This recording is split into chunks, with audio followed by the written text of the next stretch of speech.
जय हिंद दोस्तों, एक बार फिर से आपका स्वागत है। दोस्तों, इस वीडियो में हम पंचवर्षीय योजना से संबंधित जितने भी महत्वपूर्ण क्वेश्चन है सबको कवर करेंगे। इसलिए दोस्तों वीडियो को शुरू से लेकर अंत तक जरूर देखें। तो चलिए शुरू करते हैं। पहला क्वेश्चन है, पंचायती राज व्यवस्था की शुरुआत भारत में कब हुई थी? 1952, 1959, 1962 या 1975? तो इसका सही आंसर होगा दोस्तों ऑप्शन बी, 1959 में। तो चलिए अगला देखते हैं। अगला प्रश्न है, भारत में सबसे पहले पंचायती राज प्रणाली किस राज्य में लागू की गई थी? गुजरात, राजस्थान, महाराष्ट्र या बिहार? तो इसका सही आंसर होगा ऑप्शन बी, राजस्थान। तो चलिए अगला देखते हैं।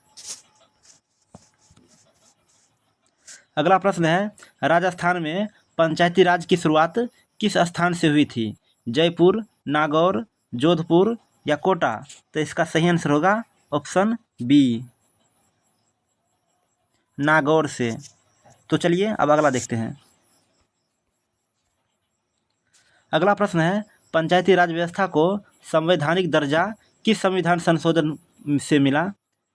72वां, 73वां, 74वां या 76वां? तो इसका सही आंसर होगा ऑप्शन बी, 73वां। तो चलिए अगला देखते हैं। अगला प्रश्न है, 73वां संविधान संशोधन कब लागू हुआ? 1991 में, 1992 में, 1993 में या 1994 में? तो इसका सही आंसर हो जाएगा ऑप्शन सी, 1993 में। तो चलिए अगला देखते हैं। अगला प्रश्न है, पंचायती राज व्यवस्था किस अनुच्छेद के अंतर्गत आती है? 240 से 243, 243 से 243 ओ, 250 से 260 या 270 से 280? तो इसका सही आंसर होगा दोस्तों ऑप्शन बी, 243 से 243 ओ। तो चलिए अब अगला देखते हैं। अगला प्रश्न है कि पंचायती राज व्यवस्था में कितने स्तर होते हैं? 1, 2, 3, 4? तो इसका सही आंसर हो जाएगा ऑप्शन सी, 3। तो चलिए अगला देखते हैं।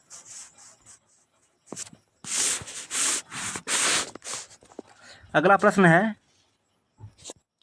3 स्तरीय पंचायती राज में सबसे निचली इकाई कौन सी होती है? जिला परिषद, पंचायत समिति, ग्राम पंचायत या राज्य पंचायत?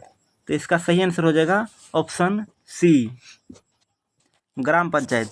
तो चलिए अगला देखते हैं।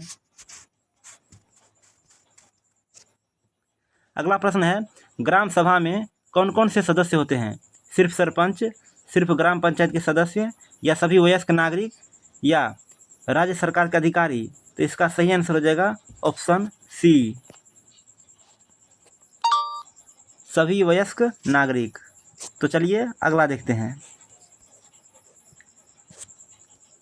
अगला प्रश्न है, पंचायती राज को भारत की आत्मा किसने कहा था?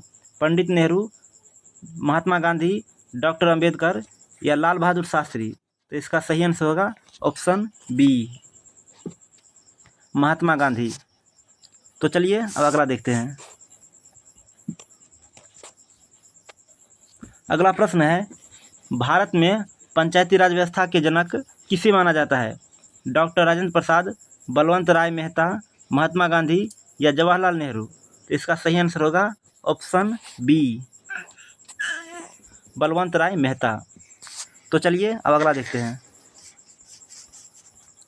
अगला प्रश्न है, बलवंत राय मेहता समिति की स्थापना कब हुई थी? 1952 में, 1957 में, 1960 में या 1962 में? तो इसका सही आंसर होगा ऑप्शन बी, 1957 में। तो चलिए अगला देखते हैं। अगला प्रश्न है, अशोक मेहता समिति की स्थापना किस वर्ष हुई थी? 1977 में, 1980 में, 1985 में या 1990 में? तो इसका सही आंसर होगा ऑप्शन ए, 1977 में। तो चलिए अगला देखते हैं। अगला प्रश्न है, अशोक मेहता समिति ने कितने स्तरीय पंचायती राज की सिफारिश की थी? 1, 2, 3 या 4? तो इसका सही आंसर होगा ऑप्शन बी 2। तो चलिए अगला देखते हैं। अगला प्रश्न है, LM सिंघवी समिति का उद्देश्य क्या था? आर्थिक सुधार, ग्रामीण बैंकिंग, ग्राम स्वराज या ग्राम न्याय व्यवस्था? तो इसका सही आंसर होगा ऑप्शन डी, ग्राम न्याय व्यवस्था। तो चलिए अगला देखते हैं। अगला प्रश्न है, पंचायती चुनाव कराने की जिम्मेदारी किसकी होती है? राज्य सरकार, केंद्र सरकार या राज्य निर्वाचन आयोग या भारत निर्वाचन आयोग? तो इसका सही आंसर होगा ऑप्शन सी, राज्य निर्वाचन आयोग। तो चलिए दोस्तों अब अगला देखते हैं। अगला प्रश्न है, ग्राम पंचायत का कार्यकाल कितने वर्षों का होता है? 3 वर्ष, 4 वर्ष, 5 वर्ष या 6 वर्ष? तो इसका सही आंसर होगा ऑप्शन सी, 5 वर्ष। चलिए अगला देखते हैं। अगला प्रश्न है, पंचायत का प्रमुख कौन होता है? अध्यक्ष, सरपंच, विधायक या मंत्री? तो इसका सही आंसर हो जाएगा ऑप्शन बी, सरपंच। तो चलिए दोस्तों अब अगला देखते हैं। अगला प्रश्न है, जिला परिषद किस स्तर की संस्था है? ग्राम स्तर, मध्य स्तर, जिला स्तर या राज्य स्तर? तो इसका सही आंसर हो जाएगा ऑप्शन सी, जिला स्तर। तो आइए अगला देखते हैं। अगला प्रश्न है, पंचायती राज प्रणाली मुख्य रूप से किस पर आधारित है? केंद्रीकरण, विकेंद्रीकरण, निजीकरण या पूंजीवाद? तो इसका सही आंसर हो जाएगा ऑप्शन बी, विकेंद्रीकरण। तो चलिए दोस्तों अब अगला देखते हैं। अगला प्रश्न है, पंचायती राज संविधान के किस अनुच्छेद में वर्णित है? अनुच्छेद 40, अनुच्छेद 32, अनुच्छेद 51 या अनुच्छेद 21? तो इसका सही आंसर होगा ऑप्शन ए, अनुच्छेद 40। तो चलिए अब अगला देखते हैं। अगला प्रश्न है, ग्राम सभा की अध्यक्षता कौन करता है? सरपंच, सचिव, जिला कलेक्टर या विधायक? तो इसका सही आंसर होगा ऑप्शन ए, सरपंच। तो चलिए अब अगला देखते हैं। अगला प्रश्न है, जिला परिषद के प्रमुख को क्या कहा जाता है? अध्यक्ष, सरपंच, प्रमुख या मेयर? तो इसका सही आंसर होगा ऑप्शन ए, अध्यक्ष। तो चलिए अब अगला देखते हैं। अगला प्रश्न है, पंचायती राज व्यवस्था का उद्देश्य क्या है? कर संग्रह, केंद्रीकृत शासन, स्थानीय स्वशासन या उद्योग का विकास? तो इसका सही आंसर हो जाएगा ऑप्शन सी, स्थानीय स्वशासन।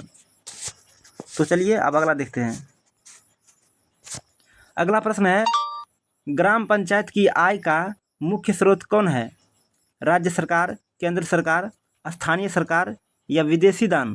तो इसका सही आंसर होगा ऑप्शन सी, स्थानीय कर। तो चलिए अब अगला देखते हैं। अगला प्रश्न है, भारत का कौन सा राज्य पंचायती राज में सर्वोत्तम माना जाता है? केरल, राजस्थान, बिहार या उत्तर प्रदेश? तो इसका सही आंसर होगा ऑप्शन ए,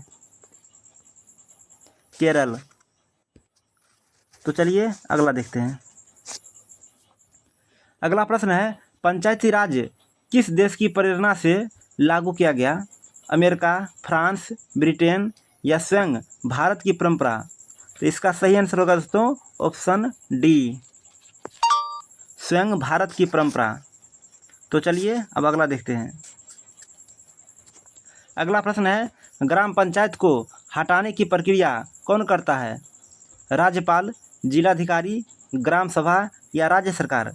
तो इसका सही आंसर होगा ऑप्शन डी, राज्य सरकार। तो चलिए अगला देखते हैं। अगला प्रश्न है, राज्य वित्त आयोग कितने वर्षों में गठित किया जाता है? हर 2 साल, हर 3 साल, हर 5 साल या हर 10 साल? तो इसका सही आंसर होगा ऑप्शन सी, हर 5 साल। तो चलिए अगला देखते हैं। अगला प्रश्न है, पंचायती राज व्यवस्था मुख्य रूप से किसके लिए बनाई गई थी? उद्योग, शिक्षा, ग्रामीण विकास या स्वास्थ्य? तो इसका सही आंसर होगा ऑप्शन सी, ग्रामीण विकास। तो चलिए दोस्तों, उम्मीद करते हैं कि आपको बहुत अच्छा लगा होगा। दोस्तों, अगर वीडियो अच्छा लगा हो तो प्लीज़ लाइक कर दीजिए और चैनल को सब्सक्राइब कर लीजिए। जय हिंद दोस्तों।